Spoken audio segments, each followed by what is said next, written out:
আজকে হাতে মাখিয়ে গরুর গোশ রান্না করব।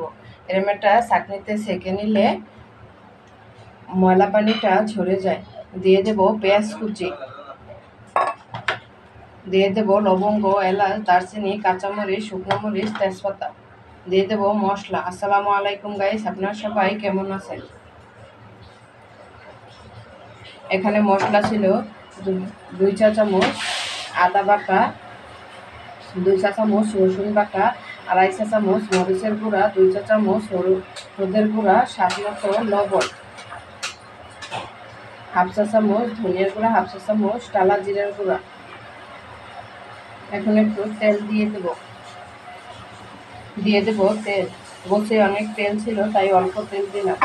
ভালোভাবে মেখে নিব, তারপরে 10 মিনিটের মতো রেখে দিব।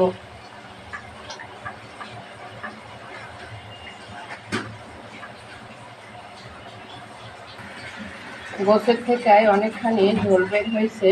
এই ঝোলে গোশটা কষানো হয়ে যাবে। দেখুন কত সুন্দর একটা কালার হয়েছে।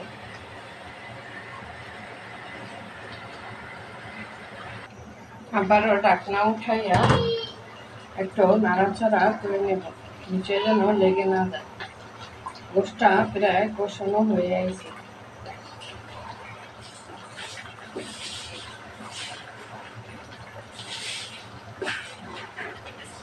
কি সুন্দর যেন একটা ঘেরান বের হয়েছে। গোশটা কষানো হয়ে গেছে, দেখুন দেখতে কত সুন্দর লাগছে। দিয়ে দেবো একটুখানি আলুটা একটু 5 মিনিটের মতো কষিয়ে নেব, তারপরে সিদ্ধ হওয়ার জন্য ঝোল দেব।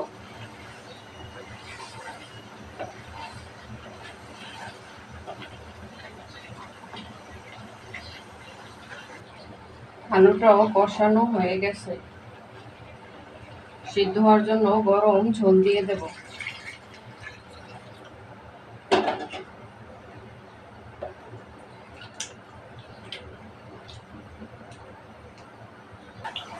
গরু গোশটা হয়ে গেছে, দিয়ে দেব টালা জিরার গুঁড়া। টালা জিরার গুঁড়া দিয়ে দিলে কালারটাও সুন্দর আসে আর সুন্দর একটা স্মেল বের হয়। ঝোলটা মাখা মাখা রেখেছি, দেখুন দেখতে কত সুন্দর লাগছে।